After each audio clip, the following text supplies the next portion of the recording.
Sword of Coming EP12. Chen Ping'an had to rely on his own strength to avenge Lu Xianyang. Fully armed, Chen Ping'an attacked Ban Shanyuan.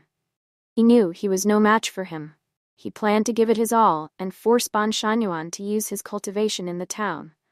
That way, Ban Shanyuan would be affected by the great earthquake and lose lifespan.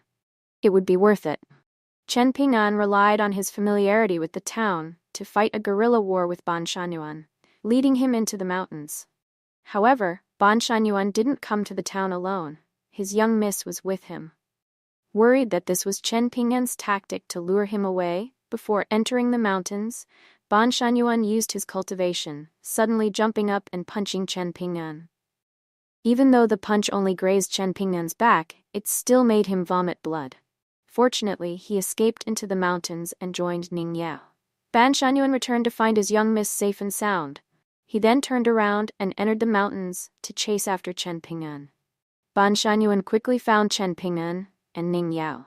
This time, Ning Yao took the lead to fight Ban Shanyuan. Chen Ping'an hid. Although Ning Yao was a genius, he had been practicing for too short a time and was no match for Ban Shanyuan. With the help of the flying sword given by Qi Jingchun, he could barely fight Ban Shanyuan. To end the battle quickly, Ban Shanyuan used his cultivation for the second time to get rid of Ning Yao. Seeing that Ning Yao was in danger, eager to save him, Chen Ping'an instantly exposed his position. With lightning speed, Ban Shanyuan turned around and threw a stone at Chen Ping'an. Ning Yao thought that Chen Ping'an had been hit and smashed to pieces. He didn't even dare to look. Ning Yao thought of Chen Ping'an, who made medicine and fish soup for him every day, dying in front of him. He instantly became enraged.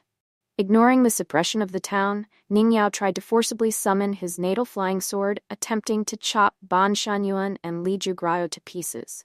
He would be buried with Chen Ping'an. When Ning Yao summoned his natal flying sword, it alarmed all the great treasures in the town. Old Man Yang, Qi Jingchun, Ruan Qiong, even the iron sword at the bottom of the corridor bridge seemed to have awakened. But when Ning Yao was halfway through the process, Chen Ping'an suddenly rushed out, carrying Ning Yao and running away as fast as he could. It turned out that what appeared was a piece of clothing thrown by Chen Ping'an to fool Ban Shanyuan. The two escaped to a relatively safe place.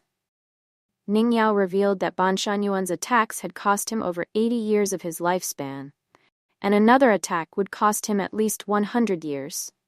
Chen Ping'an was pleased, believing his life was worth trading for Ban Shanyuan's lifespan. On the second day, before Ban Shanyuan appeared, Ma Huxuan, who was about to leave town, found them. He wanted to kill Chen Ping'an, fearing that Chen Ping'an would seek revenge on his grandmother, who still lived in town, once he discovered that Ma Huxuan's parents were responsible for the death of his own parents. Ma Huxuan was arrogant and confident, believing he could easily defeat Chen Ping'an. However, he underestimated Chen Ping'an and lost the fight. If his master from Zhenwu Mountain hadn't arrived in time, Ma Huxuan would have been killed. Before leaving with his master, Ma Huxuan told Chen Ping'an that if he wanted justice, he could find him at Zhenwu Mountain. Unbeknownst to him, while he was away trying to kill Chen Ping'an, his grandmother, Ma Lanhua, had been killed in their home. Upon his return, he found his grandmother dead. Ma Lanhua's death was indirectly caused by Ma Huxuan. Previously, he had disturbed the peace of a woman by the creek, which led to this tragedy.